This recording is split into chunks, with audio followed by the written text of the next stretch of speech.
거기 있는 물 떠먹을게요. 청년부 삶 말씀 관련해서 어떤 말씀을 함께 나누면 좋을까 많은 고민을 했어요. 그래서 기도하면서 주제들을 쭉 이렇게 스캔하고 있는 가운데서 시련과 연단. 연초부터 웬 시련과 연단이야. 연중이나 한참 힘들 때 얘기해 주시면 좋았을 텐데. 그래서 주제가 시련과 연단이고 부제를 보니까 나에게 찾아온 불행을 어떻게 해석하고 받아들일 것인가. 혹시 불행을 안 겪어본 사람 있나요? 없죠. 저는 있었을까요, 없었을까요? 엄청 많았죠. 쉽지 않아요. 인생을 살아가는 게 쉽지만은 않습니다. 그래서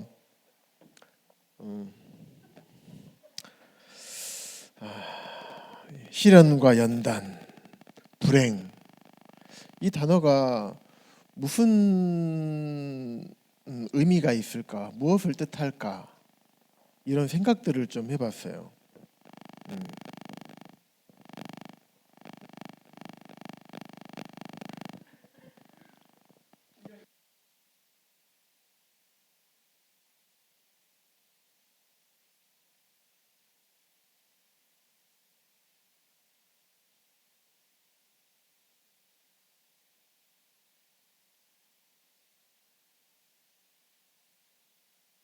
되면 되네요. 그래서 시련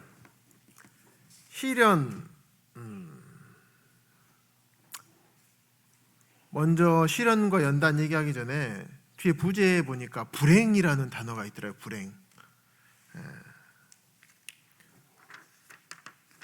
불행이라는 단어를 그러면 시련과 연단으로 청년들이 생각해서 주제와 부주제로 넣어놨더라고요. 어때요? 연관성이 좀 있을까요? 시련과 연단과 불행 어떨까요? 연관이 있나요? 있겠죠? 그런데 보면 그래서 나는 불행이라기보다도 내가 느끼는 인간적으로 느끼는 어려움 정도로 생각하면 어떨까? 이런 생각을 좀 해봤습니다. 어려움이라는 것은 육체적이나 어떤 정신적인 어려움도 있을 수 있겠죠. 그런데 보면 일반적으로 어려움, 또 때로는 우리 청년들 표현으로는 불행이라고 표현을 했는데 크게 보면 두 가지 이유 때문에 오는 것 같아요. 첫 번째는 우리 청년들이 잘 알겠죠. 내 잘못으로 인해서 내가 잘못해가지고 나에게 찾아오는 불행이나 어려움이 있을 수 있겠죠. 또 두 번째는 또 어떤 게 있을까요? 하나님께서 나를 연단시킬 목적으로 주시는 어려움들이 있을 수가 있겠죠. 그래서 하나는 나로부터 온 것이고 하나는 하나님으로부터 온 것이 될 수가 있을 것입니다. 그러면 우리 청년들이 시련과 연단이라는 주제로 얘기를 하면서 거기에 불행이라는 단어를 연관을 시켰는데 그러면 시련이라는 단어로 관련해서 말씀 구절을 제가 좀 찾아봤어요. 청년들이 생각하는 이 불행이라는 단어하고 연관이 되는지 한번 봐보세요. 제가 한번 읽어드릴게요.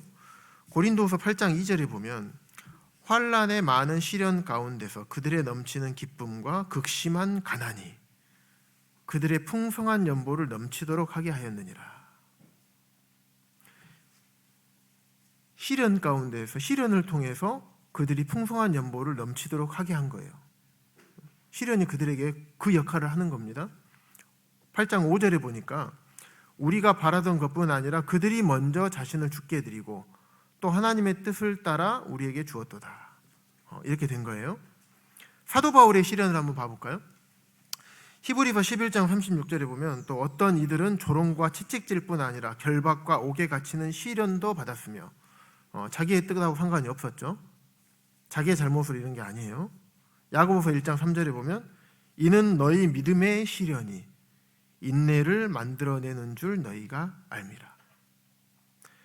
야고보서 1장 12절에 보면 시험을 참는 자는 복이 있나니 이는 시련을 견디어낸 자가 주께서 자기를 사랑하는 자들에게 약속하신 생명의 면류관을 얻을 것이기 때문이라.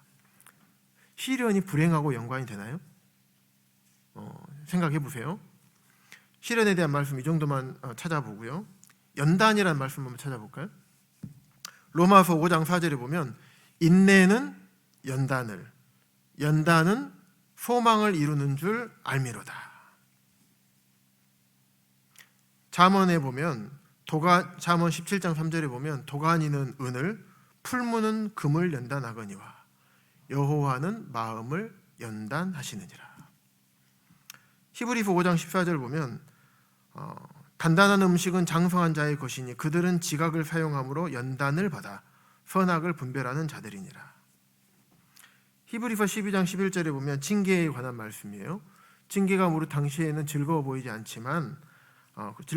슬퍼 보이나 후에 그로 말미암아 연단받은 자들은 의와 평강의 열매를 맺느니라.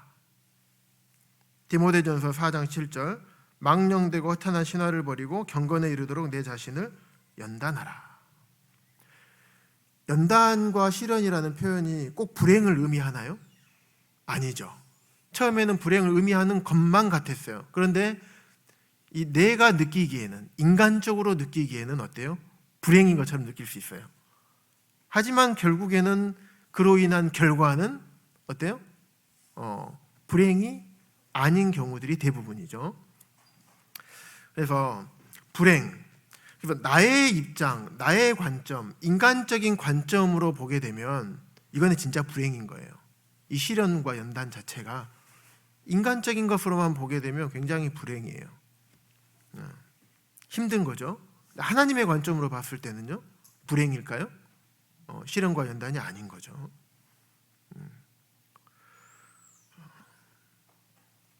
그리고 불행 같은 경우는 또 육체적인 불행과 육체적으로 어려움을 겪는 경우가 있고 또 정신적으로 어려움을 겪는 경우에 있어요. 아까 서두에 말한 것처럼 내 잘못으로 인해서 어려움과 불행이 찾아올 수가 있어요. 내 잘못으로. 내가 잘못된 선택을 하는 거예요. 내가 죄로 인해서 넘어졌어요. 하나님 앞에 범죄했어요. 하나님께서는 어떻게 합니까? 하나님의 자녀를 그가 생명이 있는 자면 하나님 어떻게 합니까? 징계하죠.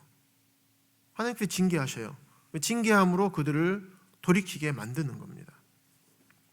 그래서 내 잘못으로 인한 것은 내가 알죠. 내가 알아요. 내가 하나님 앞에 범죄해서 그랬나 보다. 이런 나에게 어려움과 불행이 찾아왔구나. 그래서 내가 돌이키면 돼요. 물론 내 잘못을 통해서도 목적은 뭐예요? 하나님께서는 우리를 하나님의 길로, 하나님의 뜻 가운데 살아갈 수 있도록, 또 잘못된 길로부터 돌이킬 수 있도록 하는 도구로 사용하시죠.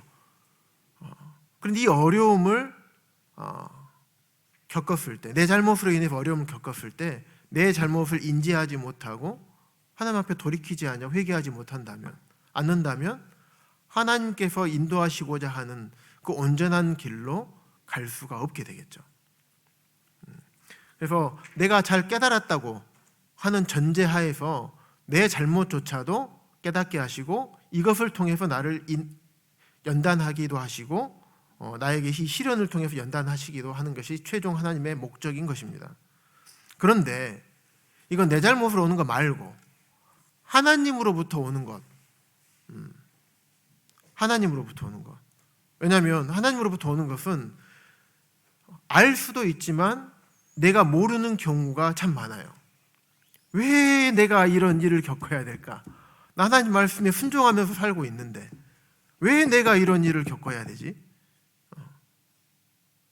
나는 분명히 하나님께서 말씀하신 대로 나는 결정했고 하나님께서 가르쳐 주시고 성경에 기록된 대로 내가 주님 앞에 기도했고 내가 기도한 대로 주님께서 그 길로 인도하셔서 그 길을 갔는데 왜 나한테 이런 시련이 찾아오지? 요셉 같은 경우가 그러겠죠. 요셉은 그 당시 어땠을까요? 굉장히 어려웠겠죠. 그래서 하나님께로부터 오는 시련과 어떤 어려움들, 이것은 내가 느끼기에는 불행일 수도 있겠지만 결국에는 불행이 아닌 거죠. 이것을 통해 우리를 연단하려고 하시는 것이고, 이 일을 통해서 우리를 연단해서 다른 일로 하나님의 쓰임마대로 우리를 빚어가시기 위해서 하나님께서 허락하시는 거고, 하나님께서 주도해서 우리에게 주신 것이죠. 그래서 이것은 하나님으로부터 오는 것은 하나님으로부터 오는 시련은 분명하게 하나님의 목적이 있는 것입니다. 그래서 긍정적인 목적이 있는 거겠죠.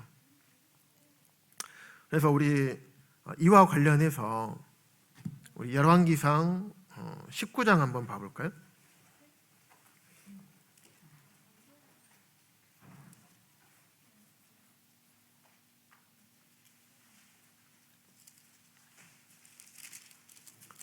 신약성경 549쪽에 있습니다.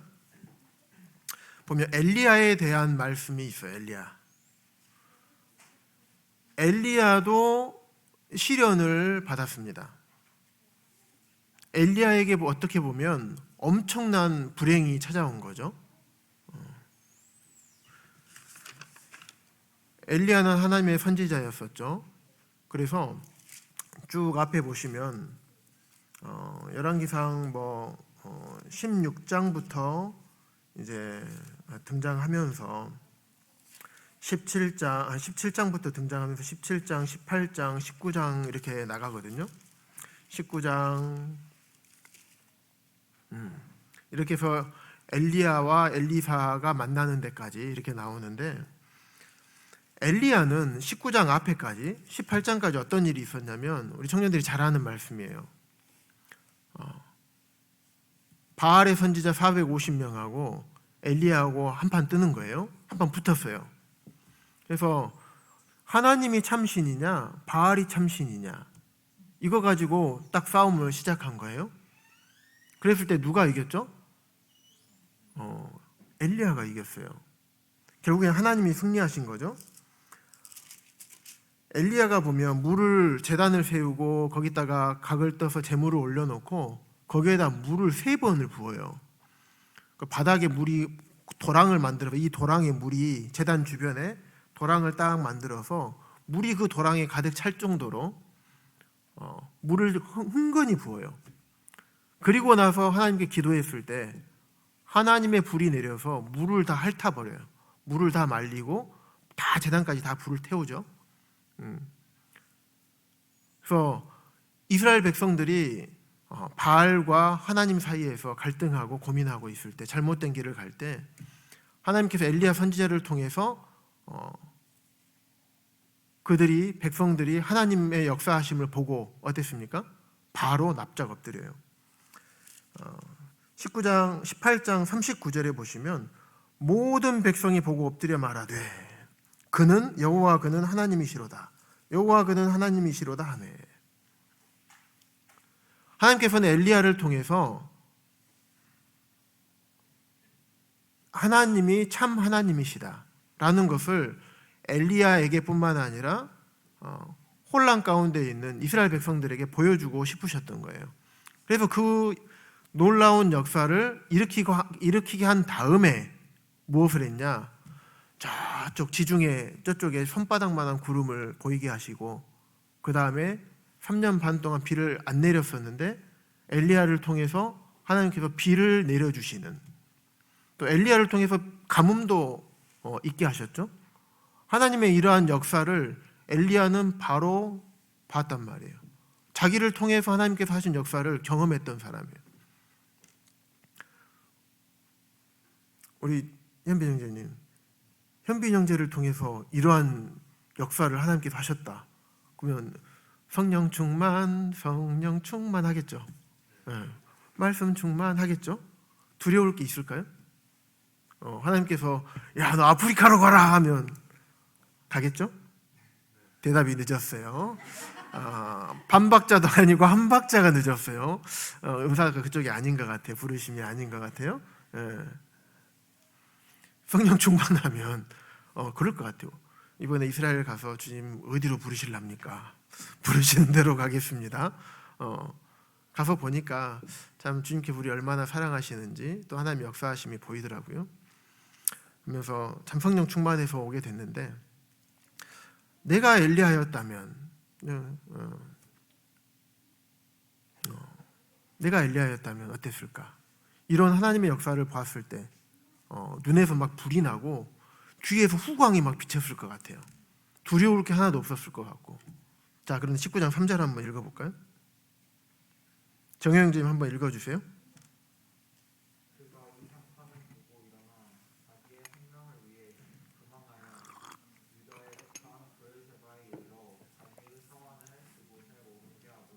예, 여기서 엘리야가 당한 시련과 어려움이 나와요.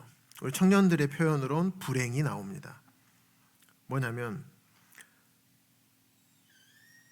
엘리야가, 이세벨이 이제 엘리야를 잡아 죽이겠다고 하니까 엘리야가 겁난 거예요. 이세벨을 두려워해서 자기의 생명을 위해서, 그가 이 형편을 본 거예요. 자기의 형편. 자기는 이제 도울 사람이 아무도 없다. 방금 전에 하나님의 능력을 봤는데 엘리야가 확 꺼져 버린 거예요. 자기 형편을 보고 자기의 생명을 위해 도망간 거예요. 자기의 생명을 위해 도망갔어요. 그러면서 자기 사환을 브엘세바에다 놔두고 그 자기는 도망가 버렸어요. 혼자 도망가 버렸어요. 그러면서 로뎀나무 아래에서 앉아가지고 하나님, 나 죽겠습니다. 나 데려가 주세요. 그 햇볕을 가리지도 못할 그런 로뎀나무, 로뎀나무가 뭐 이렇게 나무 잎사귀 여기 옆에 있는 호두나무처럼 이렇게 잎사귀가 넓적넓적한 게 아니에요. 아주 얇아요. 그 작고 겨우 누워서 대면 머리만 하나 겨우 가릴 수 있을 정도로. 물론 좀 큰 로뎀나무도 있었어요. 그런데 일반적으로 광야에 있는 로뎀나무는 다 작습니다. 크기에서 누워가지고 지쳐갖고 있었던 거예요. 그 천사가 어떻게 합니까? 천사가 어루만지면서 일어나 먹어라. 떡과 물을 주고 그 물 먹고 또 가요. 그러다가 또 동굴에 가가지고 동굴에 또 숨어요.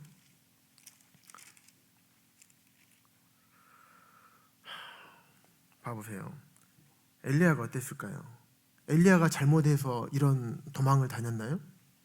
엘리야는 하나님 말씀에 순종했어요. 천지 만물의 주인이시고 이스라엘의 하나님께 기도했었고, 하나님 말씀대로 하나님께서 비가 내리지 말게 하라고 얘기하고 왕에게 경고하라고 해서 경고했고, 아합에게 경고했고, 그래서 비가 안 내렸어. 하나님께서 다시 가서 얘기하라고 해서 다시 가서 얘기하고, 그 앞에 하나님이 참 하나님이시다는 것을, 바알은 우상이고 오직 하나님이 참 하나님이라는 것을 너가 나를 통해서 엘리야 너를 통해서 내가 너를 드러내겠다 라고 하셔서, 엘리야는 거기에 순종한 죄밖에 없어요. 엘리야는 잘못한 게 하나도 없어요. 그런데 엘리야는 이세벨에 쫓겨서 자기 생명의 위협을 느끼면서 도망 다니고 있는 거예요. 비참하게. 그러면서 이제는 나는 하나님 데려가 달라.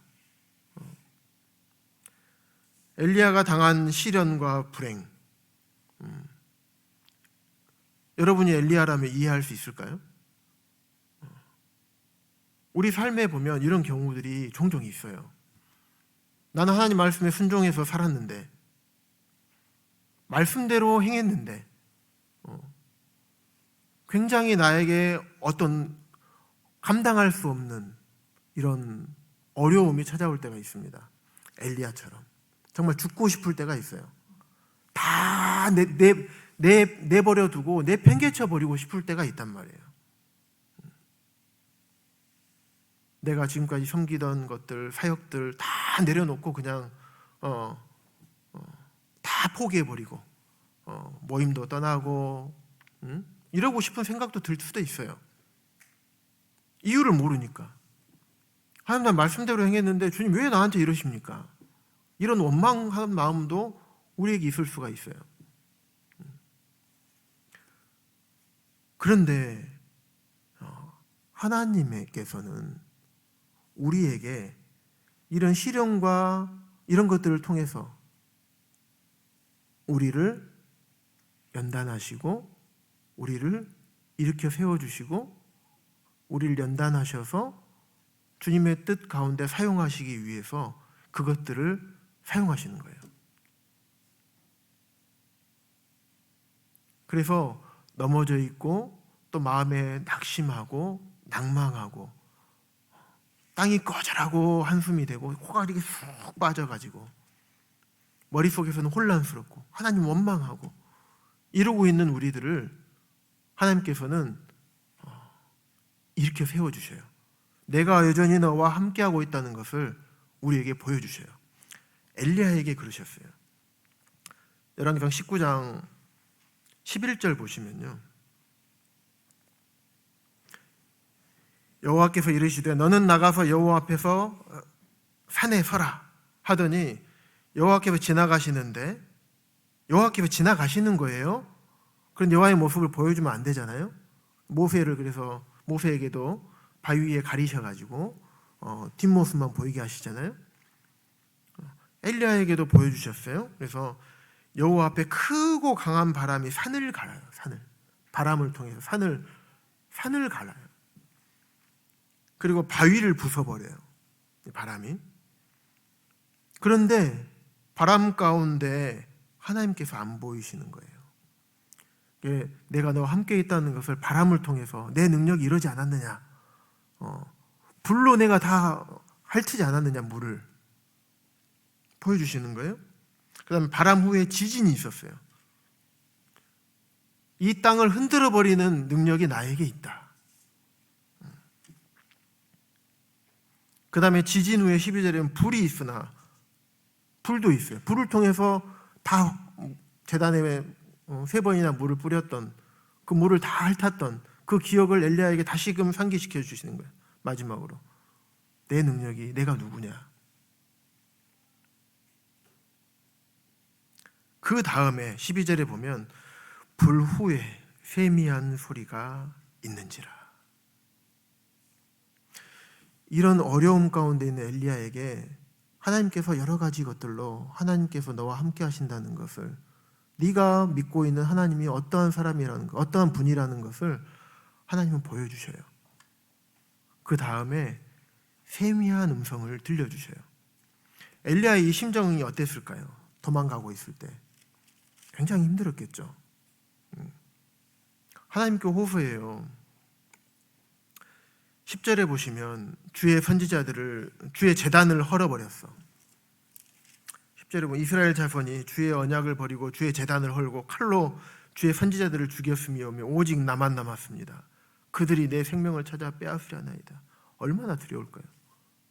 도움 받을 곳이 없어. 그래서 나는 생명을 살기 위해서 사환도 다 버려두고 브엘세바에 버려두고 나만 도망치는 거야. 그냥 이제 나는 나 좀 데려가 주세요, 하나님. 나 더 이상 못 도망치겠어요. 나 더 이상 못하겠어요. 엘리야가 그러고 있었던 거예요. 그럴 때 하나님의 능력을 보여주시고 내가 믿는 하나님이 누구냐, 어떠한 분이냐 알려주시고, 아마 성경에 기록되지는 않았지만 아마 이때 엘리야의 심정을 제가 생각을 해봤을 때 나와 함께 하신 하나님이 어떠한 분이신가를 조금 생각했을 것 같아요. 다시금 떠올리면서. 그랬을 때 그 세미한 음성을 엘리야가 들을 수 있었어요.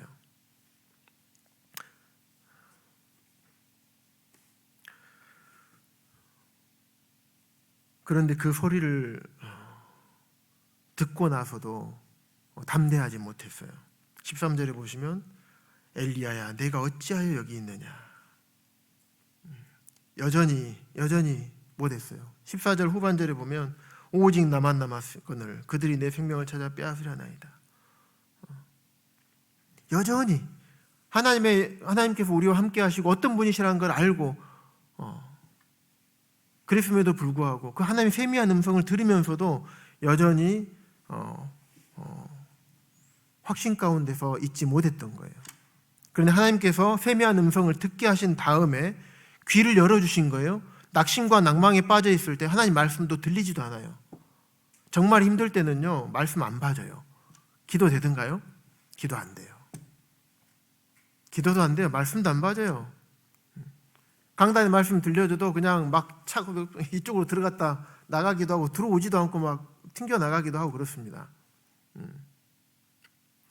그런데 하나님께서 우리의 삶에서 엘리야에게 하셨던 것처럼 너의 하나님이 누구인지를 우리에게 알게 하시고 그 다음에 우리의 귀를 싹 열어주셔요. 그래서 하나님의 세미한 음성이 들리게 해주셔요. 그래서 15절에 보시면 너는 내 길을 돌이켜. 이제 귀를 뚫어 놓으셨으니까 여호와께서 그에게 이르시되 너는 내 길을 돌이켜 광야를 통하여 이렇게 가라. 기름 부을 자들에게 기름 부어라. 아람 왕에게 기름 붓고 또 예후에게 기름을 부어라. 그리고 네 후임을 세워라. 엘리사를 세워라.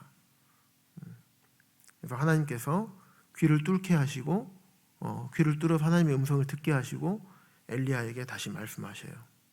원래 엘리야를 회복시키는. 그래서 엘리야가 물론 첫 번째, 두 번째는 이후에 엘리사를 통해서 하셨지만 세 번째 엘리사를 세우는 데까지 역할을 엘리야가 담당을 하게 되거든요. 그래서 참 우리의 삶에서도 이러한 시련과 연단, 이런 시련과 불행, 우리 청년들이 불행이라고 한 표현을 이해를 하겠더라고요. 왜? 우리가 느끼기에는, 피부로 느끼기에는, 감정적으로 느끼기에는 이게 불행이거든요. 너무 힘드니까. 내한테 왜 이런 불행이 찾아왔을까? 근데 하나님 입장에서 보면 그게 불행이 아니라 시련이고 연단인 거예요. 우리를 돌이키게 하고 우리를 힘있게 이렇게 세워주려고 하는, 그리고 우리를 세워서 하나님의 도구로, 하나님의 뜻 가운데서 하나님께 바라시는 그 길로 인도해 가시는 그 과정의 하나로 이것을 허락하셨고 사용하시는 거죠. 엘리야에게 하셨던 것처럼. 엘리야도 굉장히 힘들었을 것 같아요. 그 당시에는. 왜? 야고보서에 보면 엘리야 그는 우리와 성정이 같은 사람이로되, 하나님의 능력을 경험했지만 우리와 성정이 같은 사람이거든요. 똑같아요. 다르지 않다는 거예요. 자, 이거 보면서 그렇구나. 우리도 하나님의 역사와 하나님의 능력을 우리 삶 가운데서 대단하게 체험할 때도 있고 대단하지 못하고 그냥 가벼운 것을 체험했을 때 할지라도 어찌됐든 간 우리가 삶에서 우리 안에서 역사하시는, 내 삶을 인도해 가시는 하나님을 우리가 경험하고 산단 말이에요. 그런데 엘리야에게 임했던 이런 어려움들, 생명의 위협이 아니라 할지라도 여러 가지 어려움이 찾아오게 됐을 때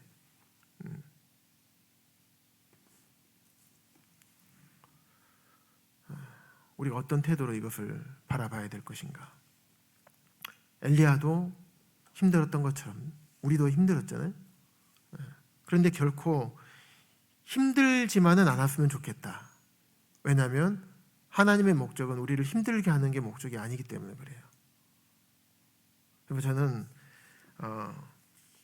이 불행이라는 청년들이 표현, 우리가 찾아오는 어려움들, 시련을 불행이라고 표현을 많이 해놓은 것 같은데, 시련을 저는 사랑이라는 단어로 표현했으면 좋겠어요. 불행이 아니라 사랑. 하나님께서 우리를 사랑하시기 때문에 우리를 연단시키고자 하는 거예요. 때로는 우리가 죄를 범했을지라도 이 죄를 범한 것을 통해서 우리가 돌이키기를 바라시는 거예요. 그게 인생을 향하신 하나님의 사랑인 거예요. 그런데 우리가 느끼기에는 그게 불행인 것처럼 느껴지죠. 왜? 힘드니까. 앞길이 안 보이니까. 어떻게 해야 될지 모르겠고 난 너무 죽겠으니까. 그럴 때 시련이 찾아올 때 우리가 어떻게 해야 되는가? 우리가 기뻐해야 되겠죠. 우리 하나님 말씀에 순종했을 때, 그럼에도 불구하고 찾아올 때는 기뻐해야 됩니다. 그래서 우리의 인생의 삶에서